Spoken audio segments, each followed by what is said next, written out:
ये कहानी है एक बाप बेटे की जो स्कूटर पर कहीं पर जा रहे होते हैं। तभी जो बाप होता है उसकी नजर पड़ती है रोड के साइड में कुछ लड़कों के ऊपर जो कि कीचड़ में कुछ ढूंढ रहे होते हैं। तो अपना स्कूटर वहां पर रोकते हैं और जाकर के उनसे पूछते हैं कि बेटे क्या ढूंढ रहे हो यहाँ पर। तो उनमें से एक बोलता है कि आपको दिख नहीं रहा है कि ये सामने सोने का फल है, हम उसको पाने की कोशिश कर रहे हैं। उसकी ये बात सुनते ही पिता का ध्यान जाता है उस सोने की फल की तरफ जो चमक रहा होता है। फिर उनके माइंड में कुछ इमेजिनेशंस बनने लग जाती हैं कि काश ये जो फल है ये मेरे बेटे के पास में आ जाए तो ना सिर्फ उसकी बल्कि मेरी भी जिंदगी बदल जाएगी। तो बिना सोचे समझे अपने बेटे को धक्का मार देते हैं उस कीचड़ में और बोलते हैं कि तुझे किसी भी कीमत पर वो फल लेकर के आना है। लेकिन बेटे को वो फल नहीं चाहिए होता है, उसके अपने कुछ और ही सपने होते हैं। वो बहुत कोशिश करता है अपने पिता को ये समझाने की कि मेरी खुशी इस फल में नहीं है, मेरी खुशी कहीं और है, मेरे सपने कुछ और है। लेकिन उसके पिता उसकी एक नहीं सुनते हैं। वो उसको धक्का मारते हैं उस कीचड़ में और बोलते हैं कि मैं तुझसे पूछ नहीं रहा हूं, तुझे बता रहा हूं कि तुझे वो लेकर के आना है। तो वो बेटा भी अपने बाप के सपने को सच करने के लिए अपनी पूरी जान लगा देता है और पूरी कोशिश करता है कि किसी तरीके से उस सोने का फल उसके हाथ में आ जाए। लेकिन जैसे जैसे वो हाथ पैर मारता है उस फल को पकड़ने के लिए वो और नीचे धंसने लग जाता है और फिर जाकर के उसको समझ आता है कि ये कीचड़ नहीं है, ये दलदल है।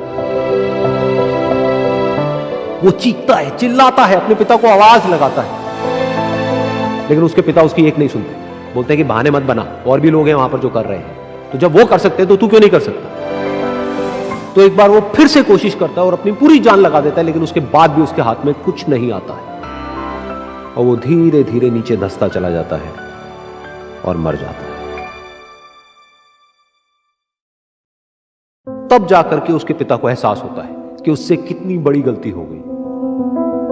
वो वहीं बैठ करके रो रहा होता है, चीख रहा होता है, चिल्ला रहा होता है। तभी वहां पर एक साधु आता है और वो साधु उस आदमी से पूछता है कि तुम क्यों रो रहे हो। फिर वो आदमी उस सोने के फल की तरफ इशारा करते हुए उस साधु को अपनी पूरी बात बताता है और बोलता है कि इसमें मेरी क्या गलती है, मैंने तो जो कुछ भी किया अपने बेटे की खुशी के लिए किया।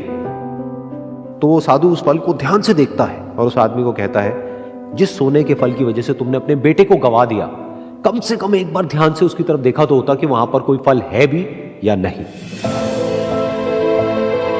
ये सुन करके उस आदमी को गुस्सा आया और उसने कहा कि सामने तो दिख रहा है फल, आपको नहीं दिख रहा क्या। तब वो साधु उस कीचड़ के ऊपर एक पेड़ होता है जिसकी तरफ इशारा करते हैं और बोलते हैं कि वो जिसे तुम देख रहे हो वो उस फल की परछाई है, असली फल वहां पर उस पेड़ के ऊपर है।